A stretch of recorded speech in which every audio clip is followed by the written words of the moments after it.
नमस्कार, मैं सिर्फ doctor R C Maurya, Ayurveda medical अफसर, प्रयागराज, उत्तर प्रदेश से। सियाटिका या सियाटिक रेटिकुलोपैथी या कमर से लेकर पैरों तक जाने वाला दर्द, क्या होता है सियाटिका और क्या होती हैं इसमें समस्याएं, क्यों उत्पन्न होती है सियाटिका, आज इसी संदर्भ में बात करेंगे।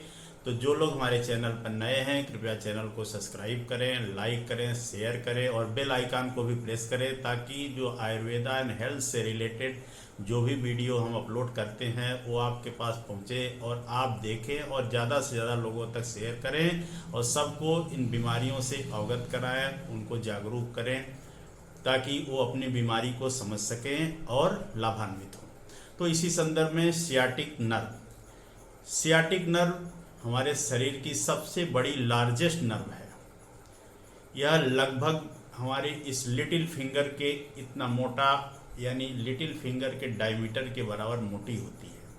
जो हमारा लोअर स्पाइन है, लोअर स्पाइन की कुल 5 नर्व्स मिलकर सियाटिक नर्व का निर्माण करती है।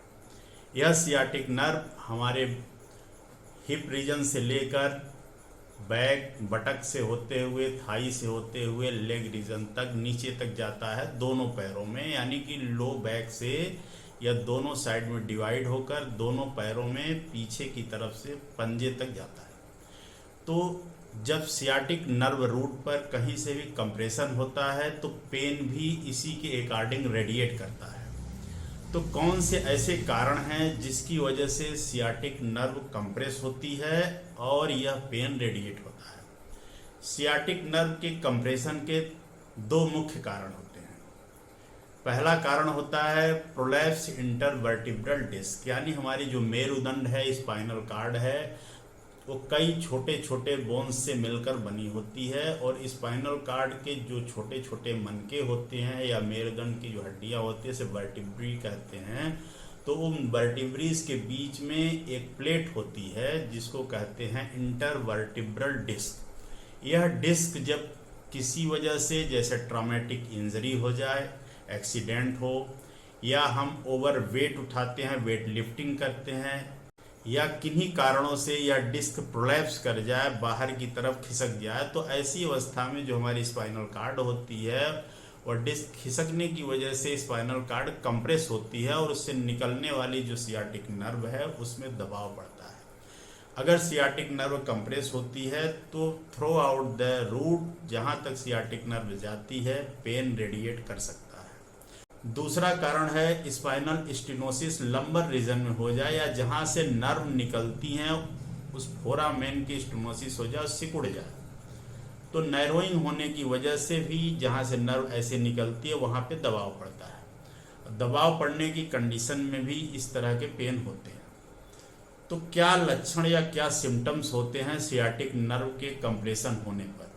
मुख्य 3 सिम्टम देखने को मिलते हैं। जो पहला सिम्टम है वो है पेन, दूसरा है नंबनेस और तीसरा है वीकनेस। 3 स्थितियां उत्पन्न होती हैं, पेन, नंबनेस और वीकनेस। जरूरी नहीं है कि ये तीनों स्थिति हर पेशेंट में हो, कमो बेश कुछ न कुछ होती है, लेकिन सबसे ज़्यादा प्रमुख जो होता है वो पेन होता है और बाकी नंबनेस और वीकनेस ये लेटर स्थिति में होता है, बाद में आगे चलकर या ज़्यादा सीवियरिटी बढ़ने पर स्थिति उत्पन्न होती है।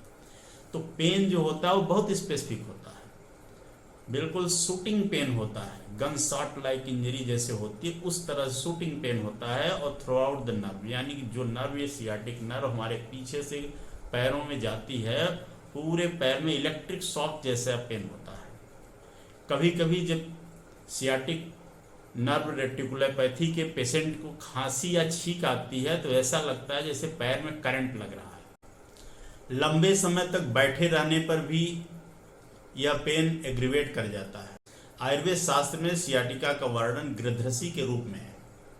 वात व्याधि अध्याय में इसको गृध्रसी के नाम से संबोधित किया गया है और इसका बहुत ही स्पेसिफिक लक्षण बताया गया है। स्फिक पूर्वा कटिपिष्टो उरुजान जंघा पदम क्रमात् गृध्रसी स्तंभ रुक्तोद गृहवात स्पंदते मुहुर्मुह। स्फिक पूर्वा यानी हमारे कटि प्रदेश से, नितंब रीजन से होते हुए जानु जंघा पदम क्रमात्, हमारी थाई के पीछे से पैरों तक यह जाता है।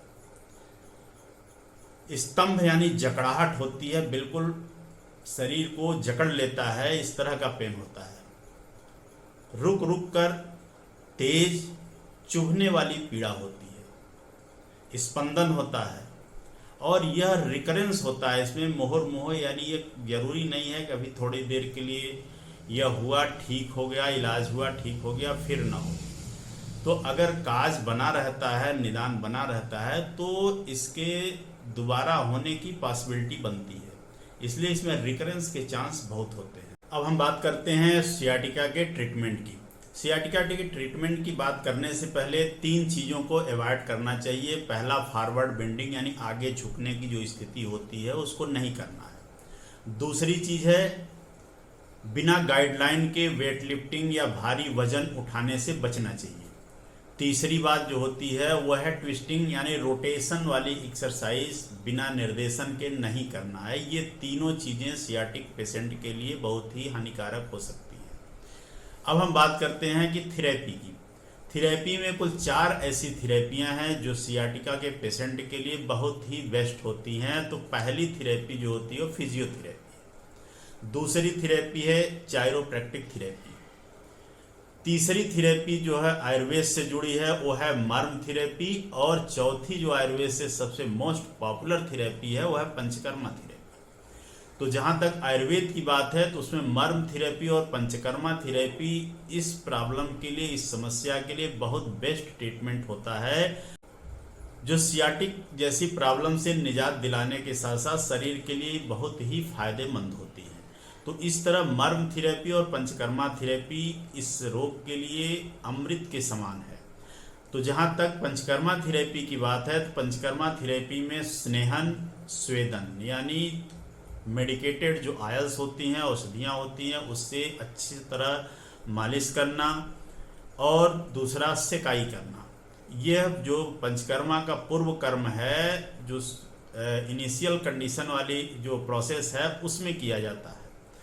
इसी दौरान इसमें वाह बस्ती यानी कट बस्ती भी लगाई जाती है, जो लंबर रीजन को घेर कर उसमें मेडिकेटेड आयल डालकर एक निश्चित टेम्परेचर पर रखा जाता है, और ताकि आयल का अच्छे से एब्जॉर्प्शन हो सके। चूँकि यह एक तरह का वात व्याधि है, वात इसमें प्रधान होता है, तो वात व्याधि के लिए तेल का अभ्यंग सबसे बेस्ट चिकित्सा मानी जाती है। दूसरी जो चिकित्सा है पंचकर्मा की, या दूसरा जो स्टेप होता है वो प्रधान कर्म का होता है। तो प्रधान कर्म में कई कर्म होते हैं, लेकिन इसमें जो सबसे बेस्ट सियाटिका के लिए होता है वो है बस्ती चिकित्सा, अभ्यंतर बस्ती। अभ्यंतर बस्ती में अनुवासन बस्ती, निरूह बस्ती जैसा डॉक्टर्स शेड्यूल तय करते हैं, जो आवश्यकता रोगी के हिसाब से होती है उस अनुरूप उसकी चिकित्सा करी जाती है।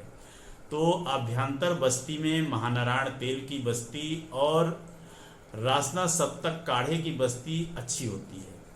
अगर महास्नेह की बस्ती उपलब्ध हो सके तो इस तरह के चिकित्सा में, और डिस्क जो हर्निएटेड होते हैं, प्रोलैप्स होते हैं, डिजनरेट होते हैं, उनको फिर से रिजनरेट करने, नर्व को रिजनरेट करने के लिए महास्नेह बस्ती सबसे बेस्ट होती है। महास्नेह में चारों तरह के स्नेह आते हैं, जिसको आयुर्वेद के विशेषज्ञ अच्छी तरह जानते हैं और उनका यूज करना भी जानते हैं। तो इस तरह इस बीमारी के लिए अभ्यंतर बस्ती बहुत ही बेस्ट चिकित्सा होती है, और अगर बस्ती चिकित्सा हो जाए तो अन्य चिकित्सा की जरूरत शायद ही पड़ती है। तो इसके बाद अगर औषधियों की हम बात करते हैं तो औषधियाँ कुछ जो लाभकारी हो सकती हैं उनका जिक्र मैं यहाँ कर रहा हूँ, जैसे वात गजांकुश रस। दूसरी औषधि है लाक्षादि गुग्गुल, जो रिजनरेशन का काम करती है। तो लाक्षादि गुग्गुल की मात्रा जो होती है वो थोड़ा सा अप साइड में रखा जाता है, उसका डिसीजन कितना हमें लेना है ये चिकित्सक ही लेता है, कि हमको 1 ग्राम तक लाक्षादि गुग्गुल सुबह शाम देना है, या 3 बार देना है, कि 2 ग्राम तक देना है। तीसरी औषधि की जो बात करें तो पुनर्नवादि गुग्गुल भी इस बीमारी के लिए बहुत ही अच्छी औषधि होती है। तो इन औषधियों के साथ साथ अगर हम पंचकर्मा थेरेपी का सहारा लेते हैं तो निश्चित रूप से इस बीमारी से निजात मिलता है, लेकिन उपरोक्त सावधानियों को रखते हुए और चिकित्सक के निर्देशन में भी चिकित्सा कराने का प्रयास करना चाहिए। तो इसके साथ ही इस संदर्भ में हमारा वीडियो आपको कैसा लगा, लोगों तक इस जानकारी को पहुंचाएं, ज़्यादा से ज़्यादा शेयर करें, लाइक करें, सब्सक्राइब करें। धन्यवाद।